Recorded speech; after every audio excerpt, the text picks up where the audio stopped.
When I was a young Green Beret captain, I was at a fancy U.S. Embassy party in southern South America, and I met a Special Forces Lieutenant Colonel who told me something I'll never forget. Somehow we got onto the subject of family and spouses. He related to me that his wife was a trauma surgeon, and a good one. He said that they were in love and that they made it work, but more often than not, she was absent because she was performing surgery on someone to save their life, or he was absent, training for a deployment or being deployed. Then he looked at me intensely and he said, "You know, Christopher, if my wife would have known how to cook, I would have been a general by now." That was insightful and kind of funny, but I got it. He wasn't being a jerk or a chauvinist. He was just stating the obvious.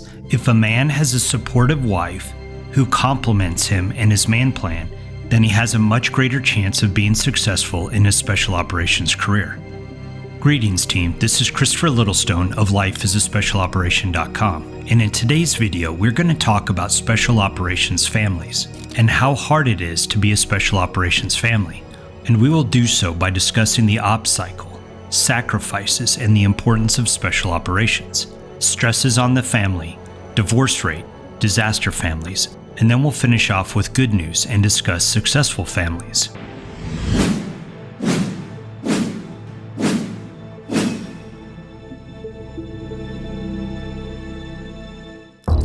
In the community, the party line is that special operations is a married man's game. But I disagree with that. I think the life of a soldier, airman, marine, seaman is for a single man. That's my opinion and I'm sticking to it.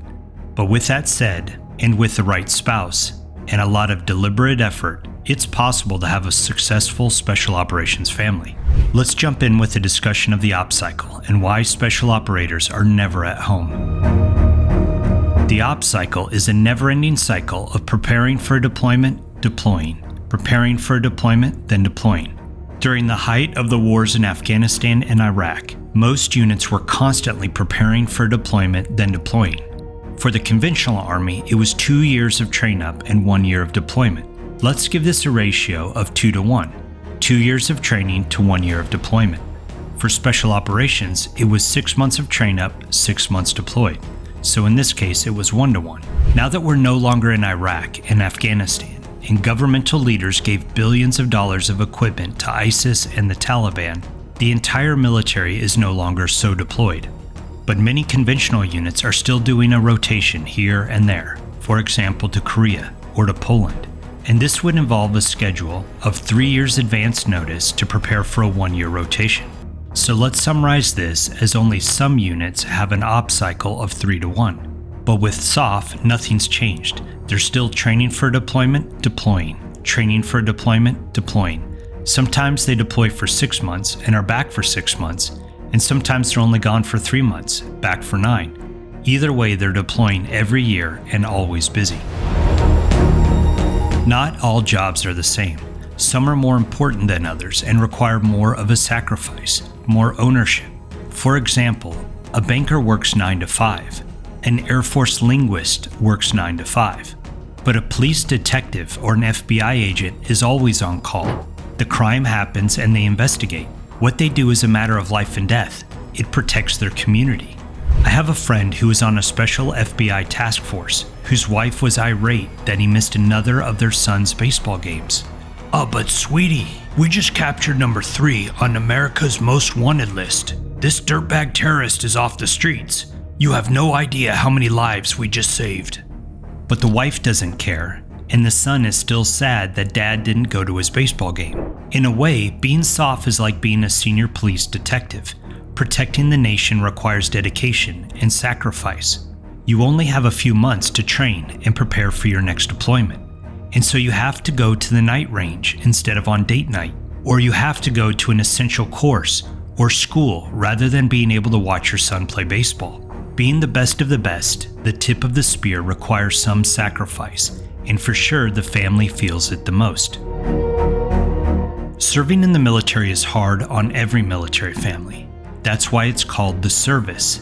Anyone who thinks that it will be easy is naive, and this goes for the hardest jobs in the military as well as for the easiest jobs.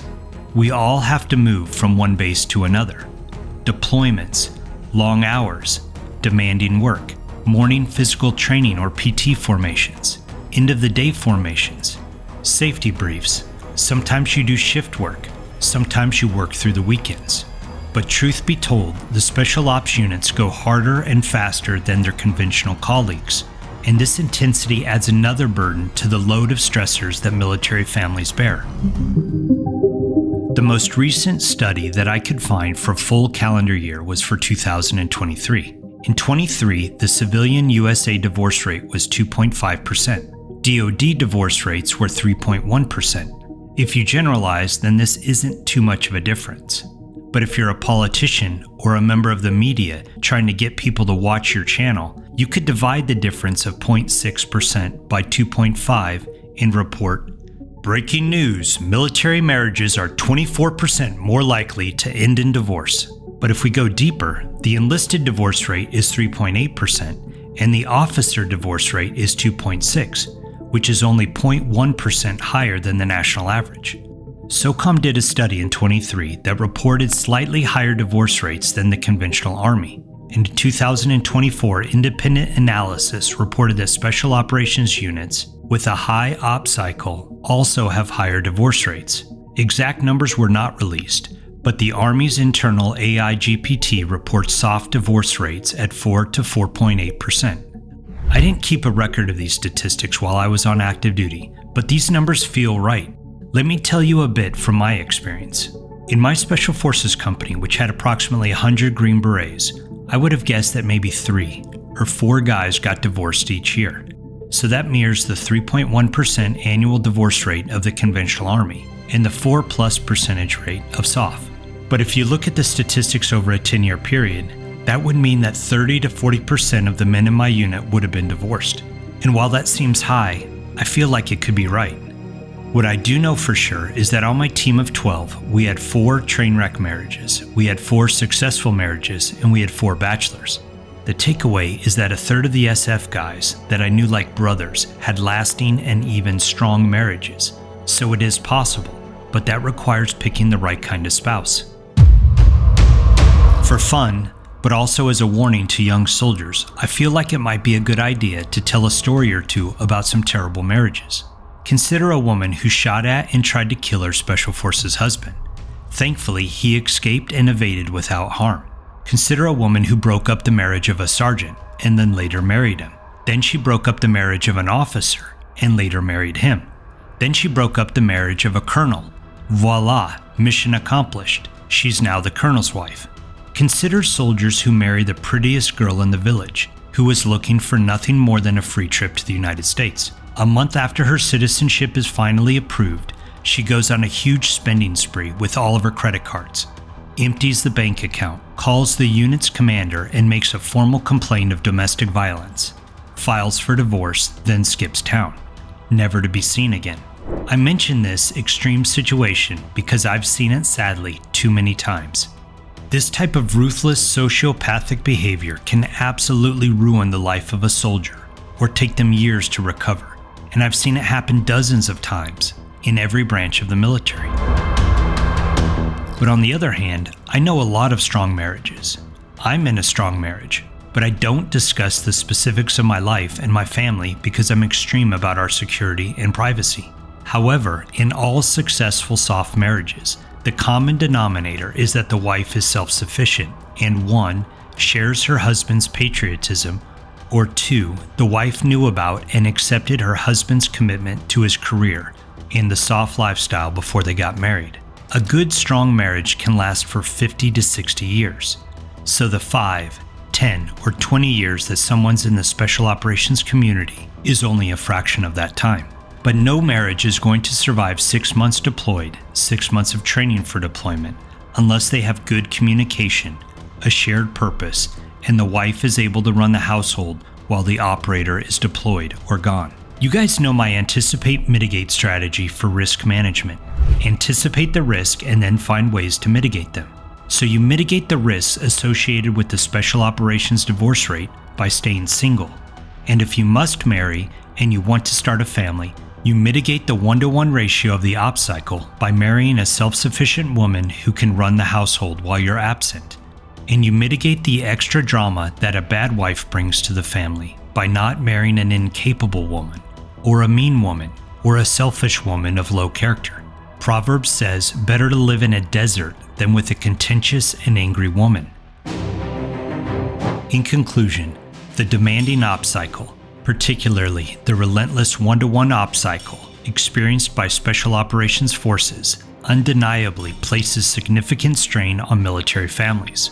While divorce statistics offer a glimpse into this reality, the true impact resonates in missed milestones, like birthdays and baseball games, and the constant balancing act between high-stakes professional responsibilities and personal life. However, strong and lasting marriages within the SOF community are not only possible, but evident. Yes, they do exist. The key ingredient appears to be a resilient and self-sufficient spouse who understands and ideally shares the service member's commitment. When coupled with proactive communication and a shared sense of purpose, Special Operations families can be hugely successful. If you want to learn more about the tools and strategies of the elite Special Operations community, then please check out the resources available at my website, lifeisaspecialoperation.com. Thanks for watching. Don't forget to like and subscribe if you want to join my Life as a Special Operations team. And be sure to forward this video to a friend or family member who needs to see it. Life is a special operation. Are you ready for it?